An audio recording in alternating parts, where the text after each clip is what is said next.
Shalom,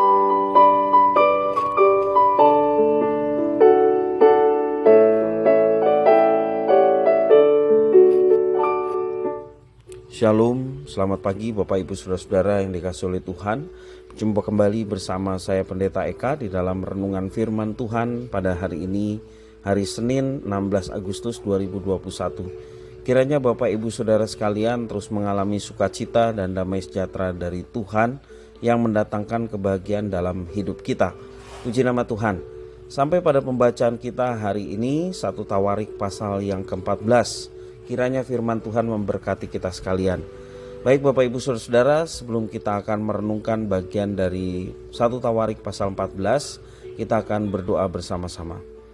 Tuhan Allah Bapa di surga yang kami puja sembah dalam nama Tuhan Yesus, kami sungguh bersyukur dan berterima kasih Engkau terus pelihara hidup kami sampai pada pagi hari ini.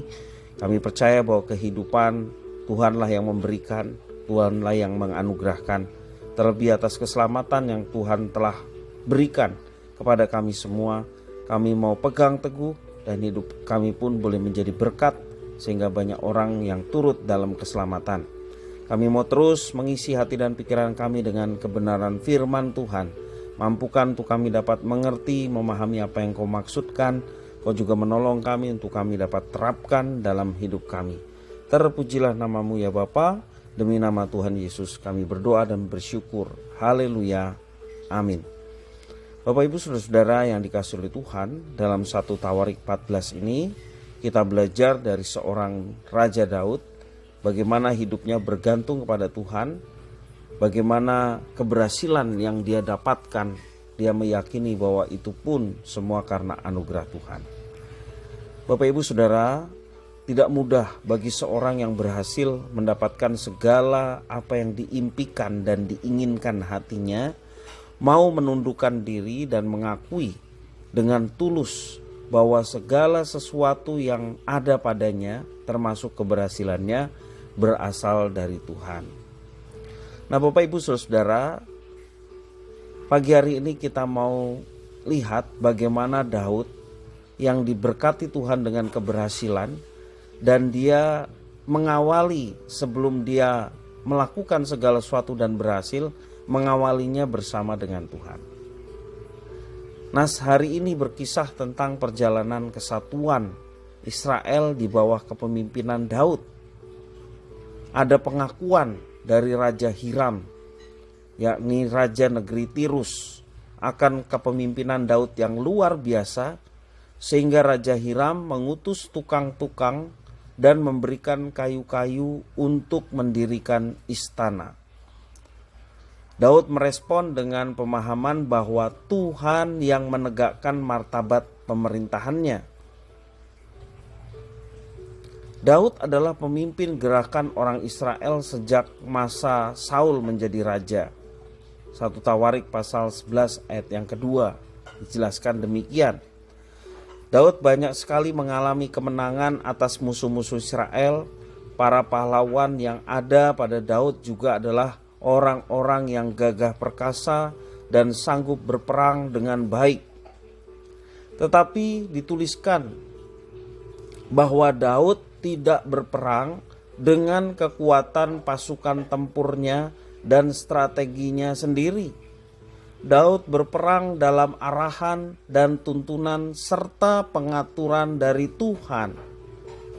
Dicatat berulang-ulang kali bahwa Daud sebelum berperang dia bertanya kepada Allah dan ia berbuat seperti apa yang diperintahkan Tuhan. Nama Daud semakin termasyur dan Tuhan mendatangkan rasa takut dan gentar pada bangsa-bangsa yang ada di sekitar Israel terhadap kepemimpinan Raja Daud. Panutan yang perlu dicermati adalah bagaimana sikap Daud kepada Tuhan.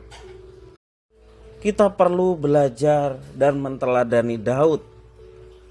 Apakah dalam rencana untuk mengambil sebuah keputusan atau kita menyusun sebuah strategi pengembangan yang akan kita upayakan, kita senantiasa mengandalkan Tuhan dengan memohon kepada Tuhan untuk menolong dalam segala apa yang kita rencanakan. Nah, Bapak Ibu Saudara-saudara yang dikasihi oleh Tuhan, mari kita meneladani Daud dalam segala sesuatu yang hendak kita kerjakan, baik itu pekerjaan, baik itu pelayanan, keluarga, ya, apapun. Kita mau meminta petunjuk kepada Tuhan dengan cara memohon dalam doa dan juga tekun di dalam merenungkan firman Tuhan. Dari situ Tuhan berbicara kepada kita dan kita mendapatkan petunjuk bagaimana menjalani kehidupan yang dipercayakan Tuhan atas kita dan juga segala rencana yang sudah kita siapkan. Nah, Bapak Ibu Saudara-saudara yang dikasihi oleh Tuhan, sebagai anak-anak Tuhan yang sudah diberikan jaminan kehidupan yang kekal oleh Tuhan, marilah kita mau hidup bergantung hanya kepada Tuhan. Jangan pada saat kita susah, jangan pada saat kita sedang menderita baru kita ingat Tuhan. Tetapi dalam segala waktu dalam kehidupan kita, dalam segala keadaan yang kita alami dalam kehidupan kita, kita mau bergantung kepada Tuhan dengan satu keyakinan. Ketika kita bergantung kepada Tuhan, maka Tuhan menuntun, menolong, dan pada akhirnya Tuhan menyatakan yang baik bagi kehidupan kita. Jadi Bapak Ibu Saudara-saudara, mungkin kita saat ini sedang mengalami beban berat. Mungkin kita sedang mengalami sakit yang belum sembuh, mengalami pergumulan yang sudah sekian lama tetapi tidak mendapatkan jawaban, sepertinya tidak mendapatkan jawaban. Mari kita tetap bergantung kepada Tuhan, meyakini bahwa Allah bekerja mendatangkan sesuatu yang baik bagi setiap orang yang bergantung kepadanya dan mengasihi Dia. Jangan kita mengandalkan diri kita sendiri. Mungkin ketika kita mengandalkan diri kita sendiri, kita mendapatkan sesuatu yang kita inginkan. Tetapi percayalah, ketika kita mendapatkan sesuatu yang kita inginkan tidak melibatkan Tuhan, sesungguhnya kita mengalami kerugian. Dan pada akhirnya kita akan mengalami hal-hal yang tidak sesuai dengan rencana Tuhan. Nah, Bapak Ibu Saudara, belajar dari Daud. Daud memberikan satu teladan. Ketika dia mau melakukan segala sesuatu, dia bertanya kepada Tuhan. Dan ketika dia sudah bertanya kepada Tuhan, langkah hidupnya semakin mantap. Dan Tuhan memberkati orang yang mengawali kehidupannya bersama dengan Tuhan dengan keberhasilan. Allah yang disembah Daud sama dengan Allah yang kita sembah. Karena itu marilah kita mengandalkan Tuhan dalam segala sesuatunya. Tuhan menuntun, memberi petunjuk, memberikan hikmat, dan pada akhirnya mendatangkan keberhasilan bagi setiap orang yang mau datang dan berharap dan juga mengandalkan Tuhan. Puji nama Tuhan. Biarlah firman Tuhan ini boleh menjadi berkat bagi kita sekalian. Mari kita berdoa. Tuhan Allah Bapa di surga yang kami puja sembah dalam nama Tuhan Yesus, kami sungguh bersyukur dan berterima kasih atas firman Tuhan pada hari ini. Mampukan untuk kami dapat mengerti dan memahami apa yang Kau maksudkan, yaitu kami mau tetap hidup bersama dengan Tuhan dan mengandalkan Tuhan dalam segala situasi, dalam segala musim, keadaan yang ada dalam kehidupan kami. Karena kami tahu Tuhan bahwa Engkau Allah memperhatikan dan bekerja untuk mendatangkan sesuatu yang baik bagi setiap kehidupan anak-anak-Mu. Terima kasih ya Tuhan atas firman Tuhan.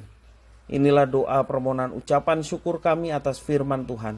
Demi nama Tuhan Yesus Kristus kami sudah berdoa dan bersyukur. Haleluya. Amin.